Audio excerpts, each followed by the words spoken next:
Kabut pagi masih menggantung di atas sawah hijau subur di pinggiran kota.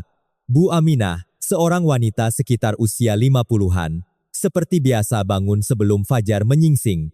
Mengenakan caping dan sepatu bot karet, dia bergegas ke sawah keluarga untuk memanen kangkung untuk pasar pagi. Udara segar dan sunyi, hanya suara katak dan kokok ayam dari kejauhan.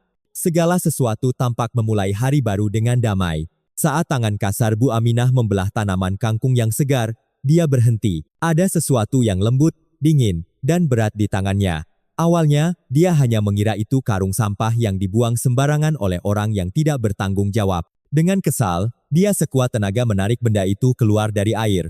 Tetapi apa yang muncul di hadapannya bukanlah sampah. Itu adalah rambut panjang hitam yang kusut karena lumpur. Kemudian sebuah lengan putih pucat mengambang di permukaan air. Bu Aminah terkejut. Kedua kakinya seperti terkubur di lumpur dingin, butuh beberapa detik baginya untuk sadar.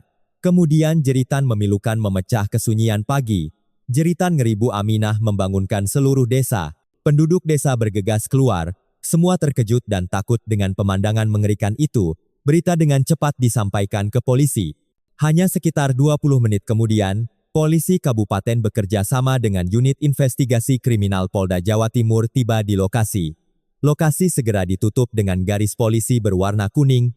Di bawah sinar matahari pagi yang mulai naik, mayat wanita malang itu terlihat lebih jelas. Korban tergeletak menghadap ke bawah di lumpur. Pakaiannya compang-camping, tertutup lumpur dan pasir, dan ada banyak memar di tubuhnya. Tim forensik mulai bekerja dengan cermat, tidak melewatkan satu detail pun.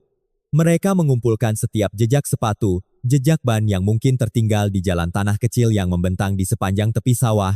Sebuah sandal jepit yang talinya putus ditemukan tersangkut jauh di dalam lumpur tidak jauh dari lokasi korban.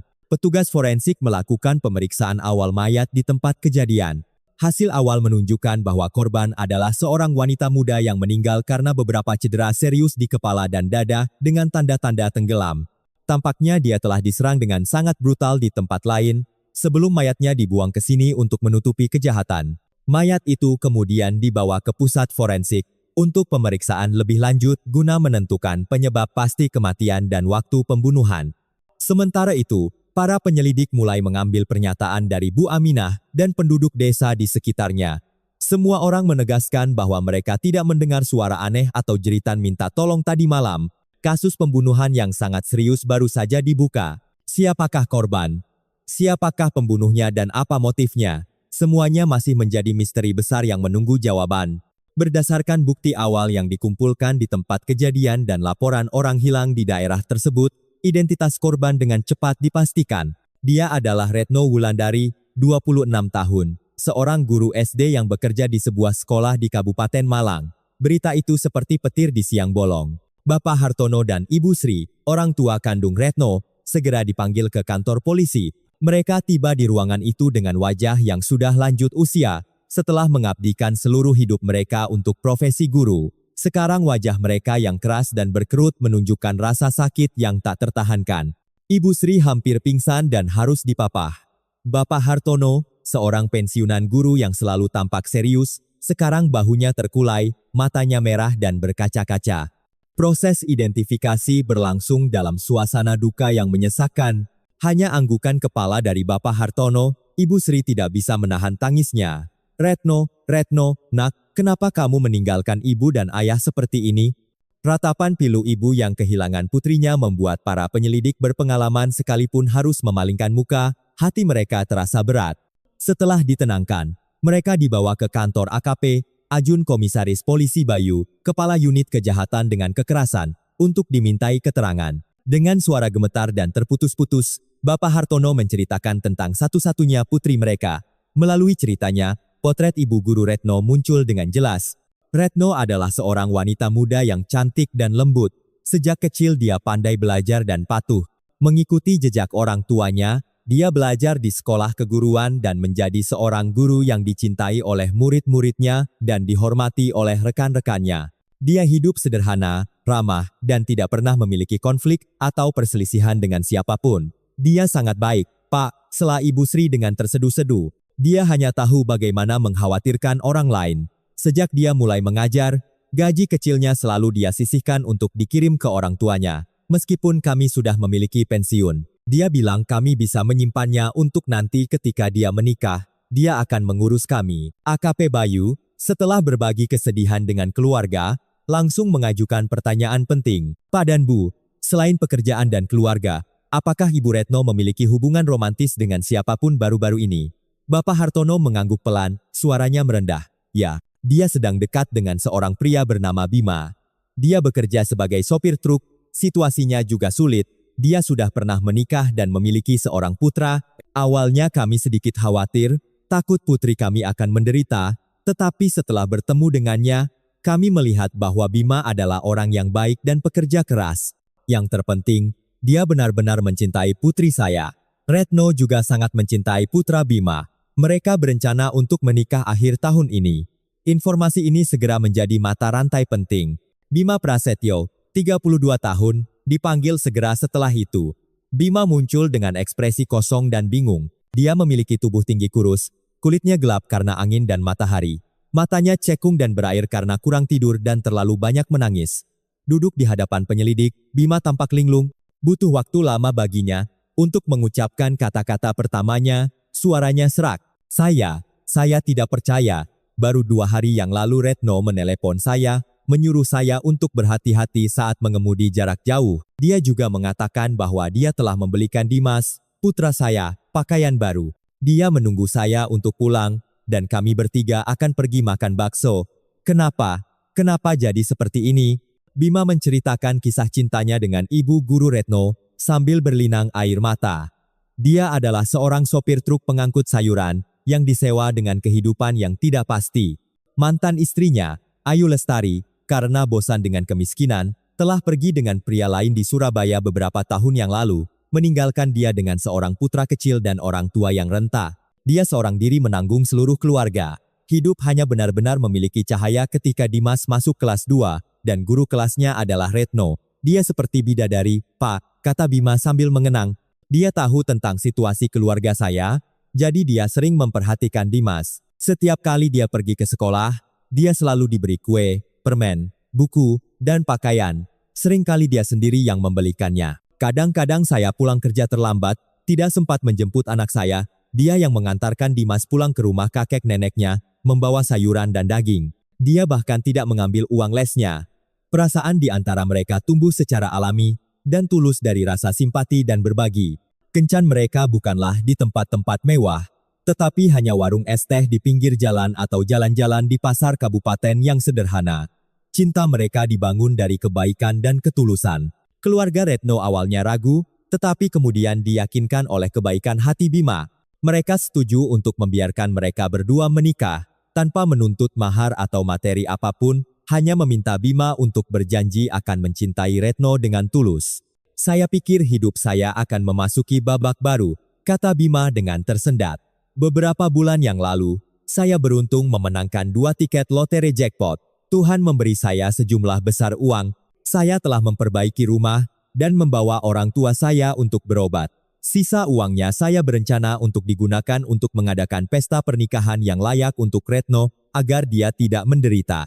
Kami sudah merencanakan semuanya, tapi AKP Bayu mendengarkan dengan seksama dan mencatat dengan hati-hati. Dia bisa merasakan rasa sakit dan ketulusan dalam setiap kata yang diucapkan Bima. Dia mengajukan pertanyaan penting. Selain keluarga dan Anda, apakah Ibu Retno memiliki konflik atau perselisihan dengan orang lain, termasuk orang-orang yang terkait dengan Anda? Mendengar ini, Bima terdiam, wajahnya tiba-tiba tegang, tangannya mengepal. Setelah beberapa saat ragu, dia berbicara, suaranya mengandung kemarahan dan penyesalan. Ya, ada satu orang, Ayu, mantan istri saya. Sejak dia tahu saya memenangkan lotre, dia datang kembali dan meminta untuk rujuk. Saya menolak dan mengatakan bahwa saya akan menikahi Retno. Dia membuat keributan dan menuntut pembagian harta gonogini, tetapi itu tidak mungkin karena kami tidak pernah menikah secara resmi. Sejak itu, dia selalu mencari cara untuk membuat masalah, bahkan datang ke sekolah dan mengancam Retno. Kesaksian Bima telah membuka arah penyelidikan yang sama sekali baru. Seorang tersangka potensial dengan motif penuh. Potret Ayu Lestari mulai muncul dalam berkas kasus. Arah penyelidikan baru segera diterapkan. Pada sore harinya, AKP Bayu dan rekan-rekannya berada di sekolah dasar, tempat ibu guru Retno bekerja. Sekolah kecil itu terletak di tepi jalan desa, yang biasanya dipenuhi dengan suara anak-anak, sekarang diselimuti suasana duka yang berat. Di ruang guru, foto Retno ditempatkan sementara di atas meja kecil dengan asap dupa mengepul. Rekan-rekannya semua bermata merah, tidak bisa menyembunyikan keterkejutan dan penyesalan mereka. Kepala sekolah, seorang wanita berusia di atas 50 tahun, suaranya masih bergetar ketika menceritakan peristiwa mengerikan yang terjadi di gerbang sekolah beberapa hari sebelumnya.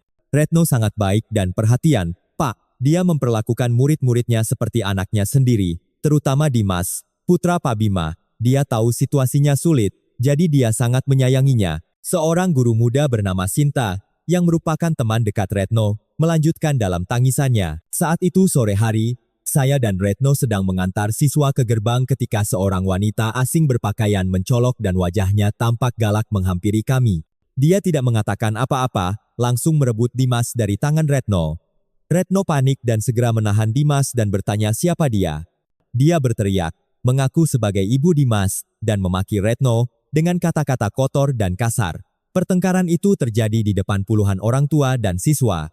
Ayu, dengan kekuatan seorang wanita pekerja keras, berusaha menarik Dimas ke arahnya, sambil tanpa henti menghina dan menuduh Retno sebagai perebut suami, melihat orang kaya dan berusaha mencari perhatian. Dimas ketakutan dan menangis, memeluk erat gurunya.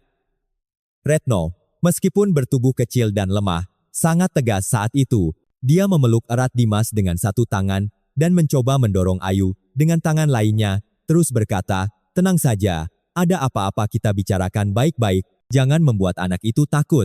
Peristiwa itu baru berhenti ketika satpam dan beberapa guru pria datang untuk campur tangan. Mereka harus bekerja keras untuk memisahkan Ayu dari kedua guru dan murid itu, dikecam oleh orang banyak dan disebut sebagai ibu yang tidak bertanggung jawab, baru kembali mencari anaknya setelah melihat uang. Ayu semakin marah, sebelum diusir, dia menunjuk Retno, menggertakkan gigi dan mengancam. "Tunggu saja. Kamu merebut suami dan anakku, aku tidak akan membiarkanmu tenang."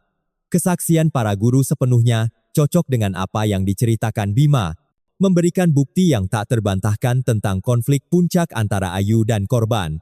Tersangka nomor 1 dalam kasus itu telah terungkap. Perintah penangkapan Ayu Lestari segera dikeluarkan. Ketika polisi tiba di alamat rumah kontrakan tempat Ayu tinggal di kawasan industri di Surabaya, dia tidak ada di sana. Kekasihnya, seorang pria bernama Doni, mengatakan bahwa Ayu telah kembali ke Malang hari ini untuk menyelesaikan masalah keluarga. Dengan menggunakan metode investigasi, polisi dengan cepat menentukan bahwa Ayu bersembunyi di rumah seorang kerabat jauh di sebuah desa terdekat. Pengepungan diperketat, ketika pintu terbuka, Ayu muncul dengan wajah bingung, tetapi jauh di dalam matanya ada kepanikan yang berusaha disembunyikan. Dia dibawa ke kantor polisi. Di ruang interogasi, berhadapan dengan AKP Bayu, Ayu awalnya sangat keras kepala. Dia membantah segalanya. "Saya tidak tahu apa-apa. Saya bekerja di Surabaya selama beberapa hari ini. Saya tidak pernah ke Malang. Kenapa Anda menangkap saya?" Dia mulai memainkan peran sebagai wanita Malang, menceritakan tentang kehidupan miskin, dikhianati oleh suaminya, dan tidak bisa melihat anak-anaknya. Namun AKP Bayu, dengan pengalaman bertahun-tahun menghadapi penjahat, tidak membiarkannya memimpin. Dia dengan dingin meletakkan bukti yang tak terbantahkan di atas meja. Kesaksian puluhan saksi di gerbang sekolah, data lokasi telepon, menunjukkan bahwa dia berada di Malang pada saat pembunuhan itu terjadi. "Kami memiliki cukup bukti untuk menunjukkan bahwa Anda telah datang ke sekolah Ibu Retno, membuat keributan dan mengancamnya. Apakah Anda masih menyangkalnya?" Wajah Ayu menjadi pucat. Dia tahu dia tidak bisa menyangkalnya lagi. Suaranya mulai bergetar, beralih dari menyangkal ke menyalahkan. "Memang benar saya datang ke sana. Tapi kenapa? Saya datang mencari anak saya. Apa salahnya? Siapa wanita itu yang berhak menahan anak saya? Dia merebut suami saya, merebut uang yang seharusnya menjadi milik anak dan saya. Dia pantas mendapatkannya." Amarah dan kecemburuan meledak. Ayu seperti binatang yang terpojok, berteriak menceritakan semua keluhannya. Dia mengakui bahwa setelah mengetahui Bima memenangkan lotre, kehidupan yang sudah tidak baik dengan kekasihnya di Surabaya semakin membuatnya frustrasi. Dia telah kembali, menggunakan anaknya sebagai alasan untuk berharap rujuk dengan Bima, yang sebenarnya untuk mengincar uang dalam jumlah besar itu. Tetapi, rencananya benar-benar gagal. Ketika Bima dengan tegas menolak dan mengumumkan bahwa dia akan menikahi Retno, kebencian mencapai puncaknya setelah kalah dalam gugatan di pengadilan dan dipermalukan di gerbang sekolah. Saya hanya ingin memberinya pelajaran. Ayu menangis dan menundukkan kepalanya di atas meja. Saya hanya ingin memberinya pelajaran agar dia tidak mencampuri urusan keluarga saya lagi. Saya membayar 5 juta rupiah kepada sekelompok pemuda di kos-kosan lama saya, meminta mereka untuk menghadang dan memukulinya. Saya menyuruh mereka hanya memukulnya hingga pincang, mematahkan tangannya, membuatnya jelek agar suami saya meninggalkannya. Saya tidak ingin membunuh. Kematiannya disebabkan oleh mereka yang mabuk dan bertindak terlalu kasar. Itu bukan kesalahan saya tidak bersalah. Pengakuan terlambat Ayu, meskipun telah berusaha mengurangi kesalahannya, telah mengungkapkan seluruh kebenaran mengerikan di balik kematian guru muda itu. Motifnya adalah kecemburuan dan keserakahan. Pelaku tidak langsung adalah wanita yang duduk di hadapan mereka dan mereka yang secara langsung melakukan pembunuhan. Di manakah kelompok preman yang disewa itu sekarang? Perburuan baru dimulai. Berdasarkan kesaksian Ayu Lestari, tim investigasi segera mengidentifikasi kelompok preman yang disewa olehnya, dipimpin oleh seorang pria bernama Doni Saputra, alias Doni Tato, 28 tahun, seorang residivis yang baru saja keluar dari penjara karena melakukan keributan. 3 orang lainnya adalah anak buah Doni, semuanya pemuda pengangguran yang sering berkumpul, minum-minum, dan membuat keributan di kawasan kos-kosan pekerja. Namun, ketika polisi menggerebek alamat yang diberikan oleh Ayu, mereka semua telah menghilang. Kamar kos Doni terkunci dari luar, barang-barang di dalamnya kosong. Mereka yang lain juga telah menghilang dari daerah itu secara misterius. Jelas setelah mengetahui bahwa ibu guru Retno telah meninggal, mereka telah mencium bahaya dan segera melarikan diri. Operasi perburuan skala besar diluncurkan. Foto dan informasi dari keempat tersangka dikirim ke polisi di provinsi tetangga, terutama daerah-daerah dengan banyak kawasan industri, terminal bus, terminal kereta api, tempat para penjahat biasanya mencari perlindungan. Para penyelidik berpengalaman dikerahkan ke segala arah. Petunjuk pertama datang dari pemilik rumah kos di daerah yang berbatasan dengan Jawa Tengah. Dia melaporkan bahwa 2 pemuda dengan ciri-ciri yang sama dengan 2 dari 4 tersangka yang dicari telah menyewa kamar 2 hari yang lalu, tetapi hanya tinggal selama 1 malam dan kemudian bergegas pergi ketika mereka melihat polisi berpatroli. Dari informasi berharga ini, para penyelidik mulai mempersempit dan mengikuti jejak panas. Mereka bergerak sangat cepat, tidak tinggal di satu tempat terlalu lama, menggunakan banyak kartu SIM yang berbeda untuk berkomunikasi, menyebabkan banyak kesulitan dalam operasi penangkapan. Namun, sekeras apapun pertahanan, pasti ada celah. Dengan ketekunan dan metode investigasi yang tajam, polisi telah menentukan bahwa seluruh kelompok berkumpul di sebuah gubuk penjaga udang yang ditinggalkan di kawasan hutan bakau di daerah Probolinggo. Mungkin mereka mengira ini adalah lokasi terpencil dan aman untuk bersembunyi sementara sambil mencari cara untuk menyeberang ke Bali. Rencana penangkapan dirancang secara rinci dan hati-hati. Pasukan elit termasuk polisi kriminal dan polisi mobile brigade dikerahkan bekerja sama dengan polisi setempat. Saat malam tiba, di bawah naungan kegelapan dan kesunyian hutan bakau, para penyelidik diam-diam mendekati target dari berbagai arah. Semua diam, angkat tangan ke atas kepala. Ini polisi. Ketika pintu gubuk didobrak, keempat preman yang sedang berkumpul untuk minum-minum di dalam tidak sempat melawan. Mereka benar-benar terkejut, wajah mereka pucat pasi. Doni Tato mencoba meraih pisau dapur di atas meja untuk melawan, tetapi langsung dijatuhkan oleh seorang penyelidik dan tangannya dikunci. 3 orang lainnya juga dengan cepat ditaklukkan. Operasi penangkapan berlangsung dengan cepat, ringkas, dan aman. Kasus ini telah mencapai kesimpulan. Keempat penjahat telah diadili setelah hampir seminggu bersembunyi di kantor polisi. Menghadapi bukti yang tak terbantahkan dan tidak ada jalan keluar, Doni Tato menundukkan kepala dan mengakui semua perbuatan kriminalnya dan rekan-rekannya. Pengakuannya telah merekonstruksi secara rinci dan mengerikan malam ketika takdir merenggut nyawa ibu guru Retno. Doni mengatakan bahwa pada sore itu, setelah menerima uang muka 5 juta rupiah dari Ayu, dia memanggil 3 anak buahnya ke sebuah warung di pinggir jalan. Setelah beberapa botol bir, mereka semua agak mabuk. Ayu berpesan kepada mereka dengan sangat hati-hati, hanya perlu memberi pelajaran kepada wanita itu, memukulnya hingga pincang, mematahkan tangannya agar dia tidak bisa mengajar lagi. Semakin sakit semakin baik. agar dia tahu sopan santun. Ayu juga memberi mereka foto Retno dan menggambarkan sepeda motor dan rute yang biasa dia gunakan untuk pulang setelah kembali dari rumah orang tuanya.